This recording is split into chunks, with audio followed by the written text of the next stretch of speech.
Please like and subscribe to my channel. Thank you. Students, today we will do our first chapter, chemical reactions and equation का last topic, corrosion and density. ये दो ऐसे topics हैं जो इस chapter के last topic हैं और after this chapter will be end. Okay, then corrosion and density. corrosion तो मैं भी आपने अपने प्रीवियस क्लासेस में भी पढ़ा हो कि corrosion जो है वो रिलेटेड है रस्टिंग ऑफ आयरन से। तो रस्टिंग ऑफ आयरन बेसिकली क्या है, एक तरह का मेटल का ख़राब होना by the action of air. ठीक है, तो corrosion भी वही है कि कोई भी मेटल हो वो ख़राब हो जाना, करोड हो जाना। ठीक है, उसमें उसकी जो एक्चुअल फिज़िकल अपीयरेंस होती है वो फेड हो जाना। तो ऐसे मेटल्स के बारे में सिर्फ रस्टिंग ऑफ आयरन है, उसमें और भी मेटल्स आएंगे जो ख़राब हो जाते हैं और उनमें दूसरी परत जम जाते हैं, तो वो सारे किसके अंडर आएंगे, corrosion के अंडर। ठीक है, बेसिकली corrosion की डेफिनेशन क्या है, oxidation of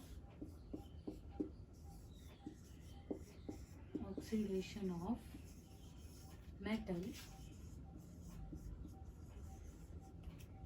in the presence of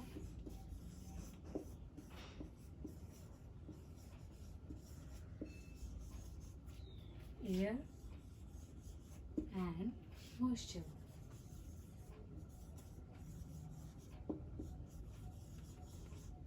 और हम कह सकते हैं कि कोई any chemical, right. Okay, moisture और एनी केमिकल। केमिकल में हम कह सकते हैं कोई भी एसिड, केमिकल में हम कह सकते हैं कोई भी एसिड। ठीक है, किसी भी एसिड का किसी मेटल पे गिर जाना, ठीक है, तो उस मेटल का ख़राब हो जाना, तो उसे भी हम बोलते हैं corrosion। ठीक है, तो बेसिकली इसकी डेफिनेशन क्या बन जाती है कि किसी भी मेटल की ऑक्सीडेशन होना in the presence of air and moisture और कोई केमिकल के प्रेजेंस में, तो वो चीज़ क्या हो जाती है, corrosion। तो ये इसकी डेफिनेशन थी। नेक्स्ट आते हैं corrosion में कौन कौन से मेटल ख़राब होते हैं। ठीक है, फर्स्ट आता है हमारे पास आयरन।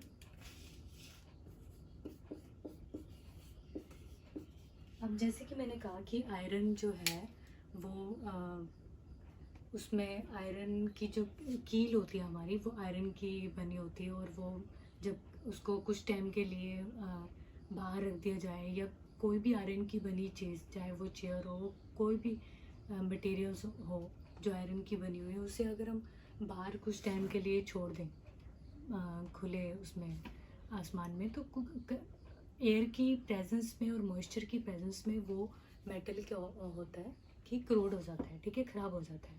ये आयरन में कौन से कलर की परत जमती है, रेड ब्राउन कलर की।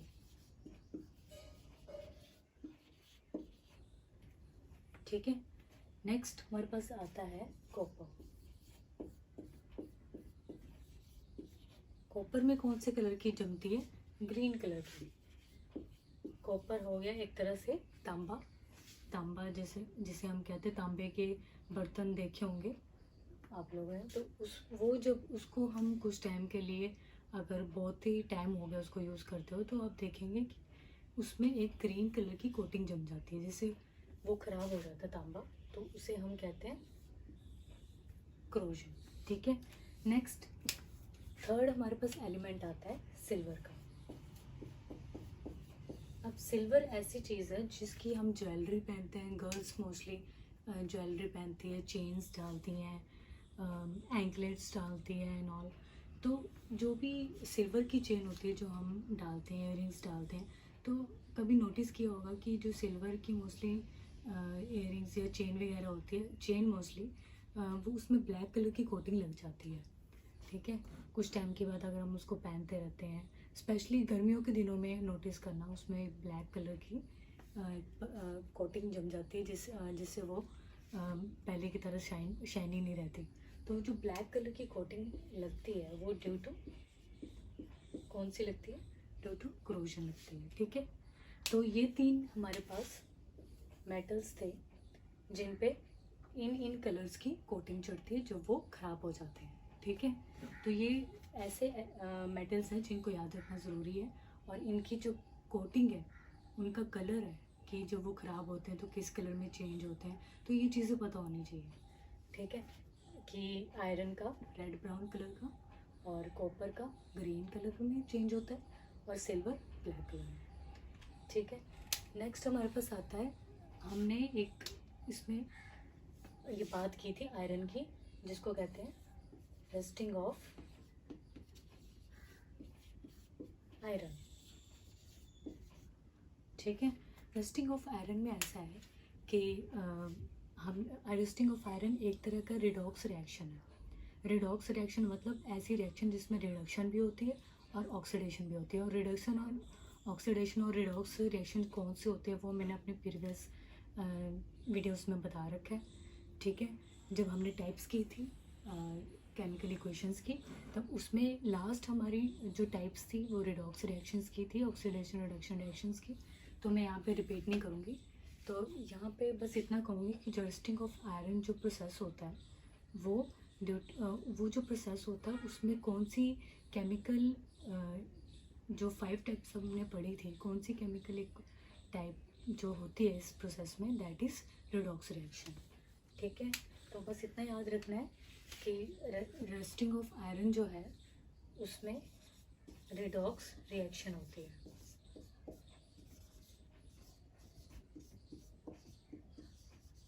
राइट।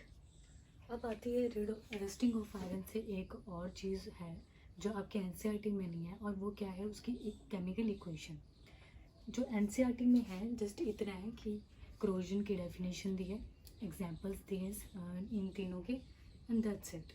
तो कई कॉम्पिटिटिव एग्ज़ाम्स ऐसे हैं जिनमें स्पेशली जो रस्ट होता है, रस्टिंग ऑफ आयरन में क्या होता है कि आयरन नेल में रस्ट, रेड ब्राउन कलर की जो परत जम जाती है उसको हम रस्ट कहते हैं।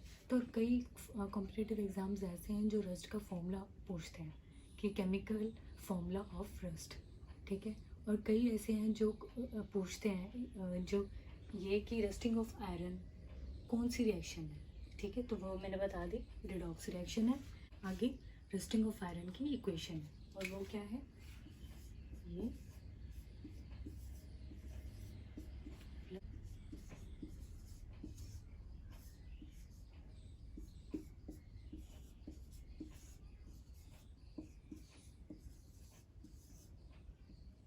ठीक है।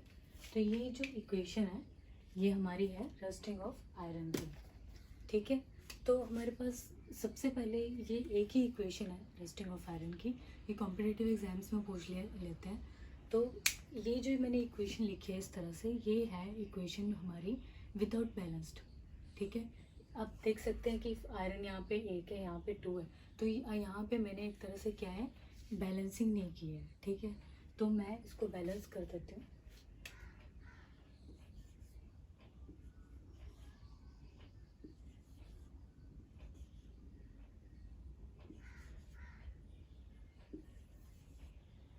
ठीक है।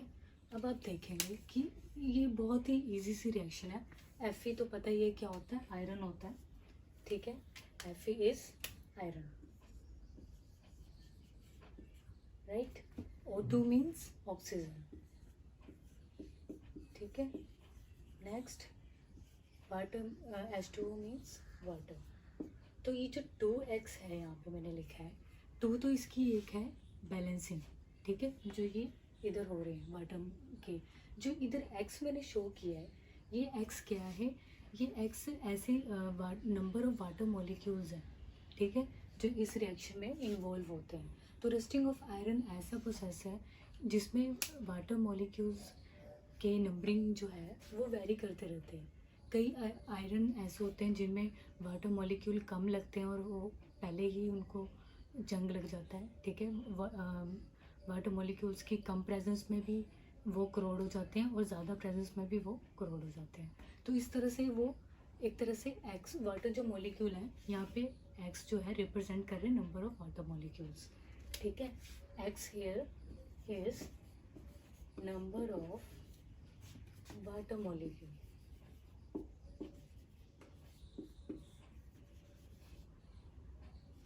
राइट, तो इसलिए इसमें जो है वाटर के जो मॉलिक्यूल्स हैं वो वेरी करते रहते हैं, ठीक है। नेक्स्ट यहाँ पे जो एक्स है वो भी ये रिप्रेजेंट कर रहा है। तो हमारे पास ये जो हमारे पास ये वाला प्रोडक्ट बचता है, तो ये जो पूरा कंपाउंड है, इस ये जो केमिकल फॉर्मूला है पूरा, ये किसका फॉर्मूला है? रस्ट का, ठीक है। इसको हम इस पूरे फॉर्मूले को हम क्या बोलते हैं? रस्ट। तो कई जितने भी कॉम्पिटिटिव एग्जाम्स हैं उनमें पूछा जाता है कि रस्ट का केमिकल फॉर्मूला बताओ, ठीक है। तो वो क्या होगा?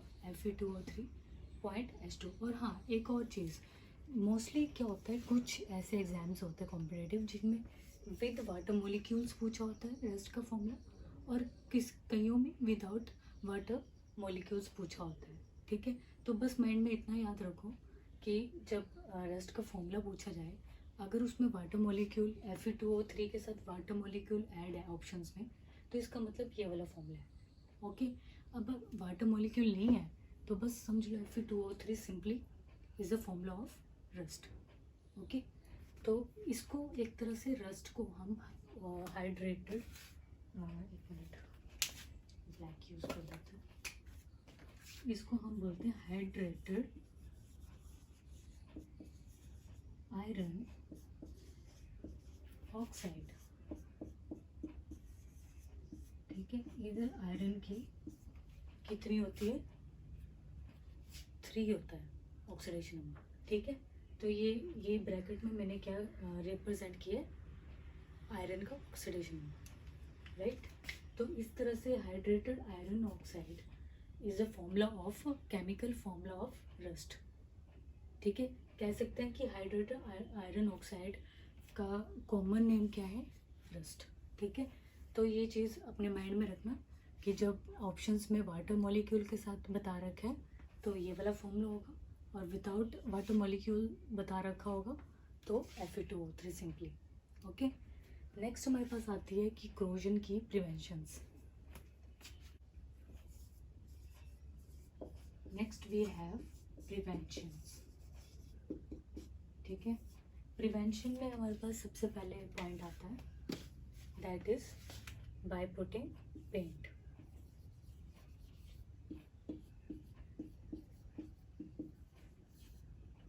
पेंट्स, ठीक है। अब देखा होगा कि मोस्टली हमारे घरों के जो बाहर गेट बने होते हैं या रेलवे ट्रैक्स के जो होते हैं, मेनली जो जितने भी गेट्स होते हैं हमारे घरों के बाहर हो, रेलवे ट्रैक्स के नीचे वाले जो ट्रैक्स बने होते हैं, वो सब आयरन के बने होते हैं, कुछ ऐसे मटेरियल के बने होते हैं जो करोड हो जाते हैं, ठीक है। तो उनको टाइम टू टाइम उनमें पेंट किया जाता है ताकि वो उनकी जो वो वर्किंग है वो बरकरार रहे, ठीक है। तो बाय पुटिंग पेंट्स, तो इसका पहला प्रिवेंशन आ जाएगा कि क्रोजन से बचाने के लिए हम पेंट करके उनको बचा सकते हैं, ठीक है। नेक्स्ट हमारे पास आता है सेकेंड, गैल्वेनाइजेशन।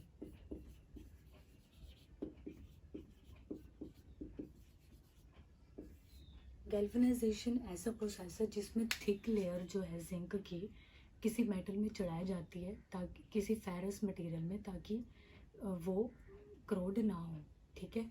तो थिक लेयर मतलब मोटी परत है जो जिंक मेटल की चढ़ाई जाती है किसी ऐसे मेटल पे जो खराब हो गया हो, ठीक है। वैसे तो ये फेरस मटेरियल, फेरस जो वर्ड है वो किससे रिलेटेड है? आयरन से। तो हम कह सकते हैं कि आयरन की रिलेटेड जो इतने भी मटेरियल बनते हैं उनको क्रोजन से बचाने के लिए हम क्या करते हैं? थिक लेयर जो होती है जिंक की, उसमें परत लगाते हैं ताकि वो क्रोजन से बच सके, ठीक है। नेक्स्ट हमारे पास आता है गैल्वेनाइजेशन, इलेक्ट्रोप्लेटिंग प्रोसेस।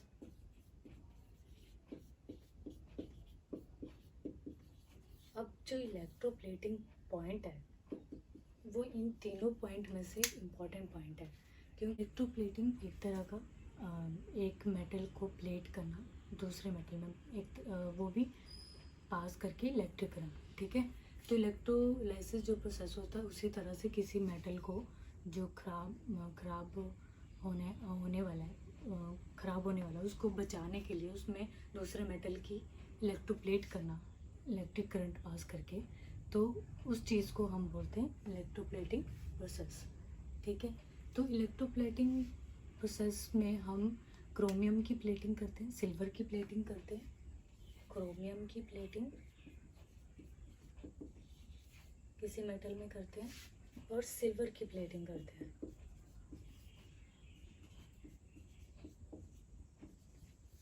राइट, तो इलेक्ट्रोप्लेटिंग में और भी करते हैं, पर मैंने सिर्फ यहाँ पे 2 ही बताए हैं, क्रोमियम एंड सिल्वर प्लेटिंग। बस इतना याद रखना है कि उसमें भी यही ही है इलेक्ट्रोप्लेटिंग में, कि एक मेटल की दूसरे मेटल में दूसरे मेटल को कवर करना जो करोड हो रखा है। ठीक है, एक तरह से हम कह सकते हैं कि कवर करना है क्रोसिव मेटल को बाय अनक्रोसिव मेटल से। ठीक है, तो वो चीज़ कौन सा आ जाता है, इलेक्ट्रोप्लेटिंग प्रोसेस। ठीक है, नेक्स्ट हमारे पास आता है हमारा रेंसिडिटी। रेंसिडिटी ऐसा है जो फूड से रिलेटेड है, रेंसिडिटी जो है फूड से रिलेटेड है, फूड मटेरियल से। ठीक है, रेंसिडिटी बेसिकली है कि विकृत गंधता कहते हैं हम इसको हिंदी में। विकृत गंधता मतलब कि खराब, खाने का खराब हो जाना। ठीक है, अब हमने देखा होगा कि जब हम कोई भी जैसे मान लो कोई भी ऐसी चीज़ है जो तली हुई है, ठीक है, और कोई सबसे कॉमन एग्जांपल ब्रेड ले लेते हैं। ठीक है, ब्रेड तो सभी खाते हैं हम, तो ब्रेड में ऐसा रहता है कि ब्रेड अगर कुछ टाइम के लिए उसको बाहर रखा जाए तो उसमें एक लेयर सी जो है कुछ टाइम के कुछ दिनों बाद उसमें एक लेयर सी फॉर्म हो जाती है। ठीक है, बन जाती है, तो वो जो लेयर बन जाती है उस लेयर को हम बोलते हैं रेंसिडिटी। ठीक है, कि एक तरह से वो ख़राब हो जाती है ब्रेड और उसमें से स्मेल आने लगती है, और मतलब फिर तो जब कोई भी मटेरियल ख़राब हो जाए या उस चीज़ को हम बोलते हैं रेंसिडिटी। ठीक है, एक तरह से इसकी डेफिनेशन फिर क्या बन जाती है, oxidation of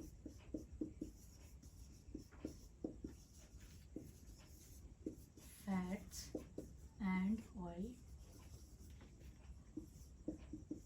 in food material.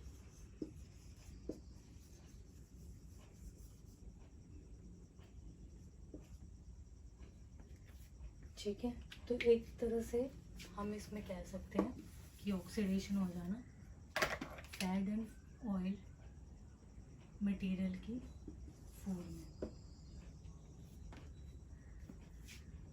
ठीक है, तो एक तरह से रेंसिडिटी की डेफिनेशन क्या होगी, ऑक्सीडेशन होना fat and oil in food material. ठीक है, फैट एंड ऑयल कौन से मटेरियल हो गए, जैसे बर्गर हो गया, पिज़्ज़ा हो गया, ठीक है, और कोई पकोड़े हो गए, ठीक है, और कोई भी मतलब ऐसी चीज़ जो जिसमें ऑयल ज़्यादा है। ठीक है, ऑयल का बनी हुई चीज़ है, फ़ैट की बनी हुई चीज़ है, जिससे हमें फ़ैट होता है, वो सारी चीज़ें क्या हो जाती हैं, जल्दी ख़राब हो जाती हैं और उनमें से बदबू आने लगती है। तो ऐसे खाने को हम बोलते हैं रेंसिडिटी ऑफ फूड।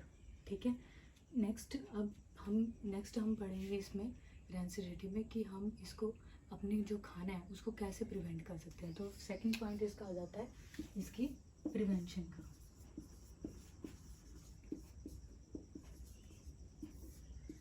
ठीक है, प्रिवेंशन में हमारे पास सबसे पहले आ जाएगा कि हम अपने खाने को कैसे प्रिवेंट कर सकते हैं, by adding, first point, by adding antioxidant.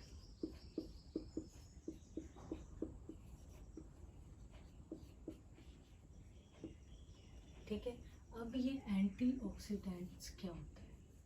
ठीक है, सबसे पहले तो ये एंटीऑक्सीडेंट्स ऐसे सब्सटेंस होते हैं, ऐसे सब्सटेंस जिनमें जो ऑक्सीडेशन जो खाने, ऐसी कोई चीज़ जो खाने में डालते हैं ताकि वो क्या हो, ख़राब ना हो। अब जैसे अब दूध है जो हम लेते हैं अब दूध वाले से, तो अगर हम दूध में बेस ना डालें तो वो क्या होता है, कुछ टाइम के बाद खट्टा हो जाता है। ठीक है, तो बेस क्या करता है, दूध को खट्टे होने से बचाता है।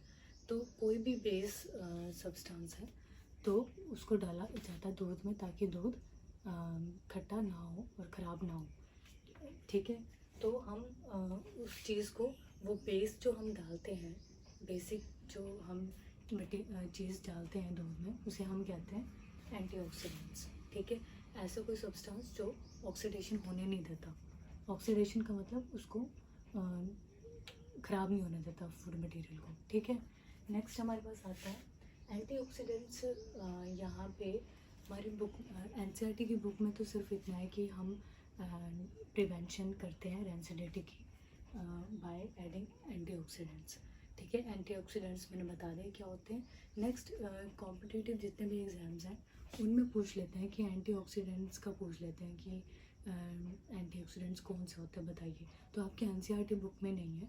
तो एंटीऑक्सीडेंट 2 टाइप्स के होते हैं।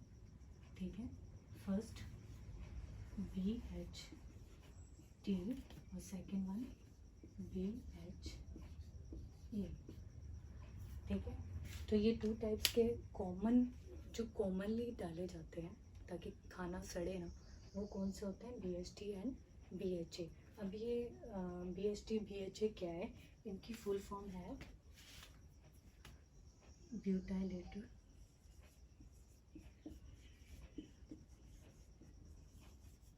हाइड्रोक्सी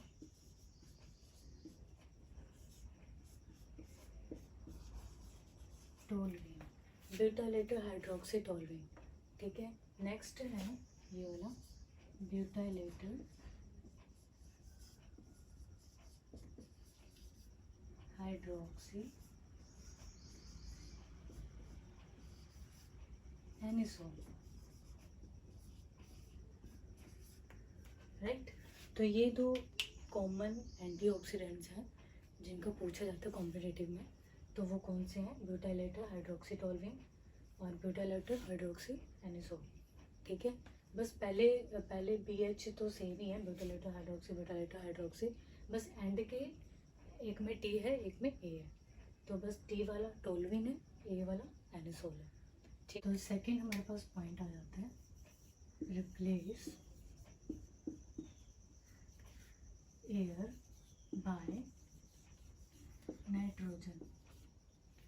ठीक है, रिप्लेस एयर बाय नाइट्रोजन का मतलब कि कुछ ऐसे, जैसे हमने देखा होगा हमारे मार्केट्स में जो चिप्स अवेलेबल होते हैं, जो जितने भी चिप्स होते हैं अलग अलग टाइप्स के, वो सारे उसमें पैकेट में बंद होते हैं। जो पैकेट के अंदर वो कुछ बहुत टाइम तक मार्केट्स में पड़े रहते हैं।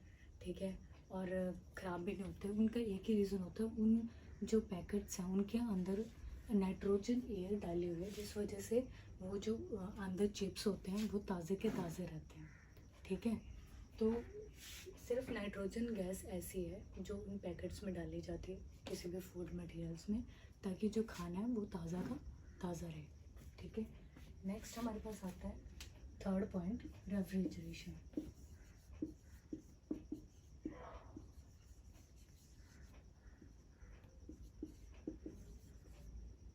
So what is refrigeration mean. Refrigeration तो ये तो आम पता है सबको कि जो खाना है वो मोस्टली बाहर नहीं रखते। आज हम जब भी खाना खा लेते हैं, जो भी बचा बुचा खाना होता है वो फ्रिज में रख देते हैं कल को खाने के लिए। ठीक है, ताकि वो ख़राब ना हो। तो रेफ्रिजरेशन का मतलब यही है कि खाना को फ्रिज में रखना ताकि वो ख़राब ना हो। ठीक है, लास्ट इसका फोर्थ पॉइंट है by using air tight containers.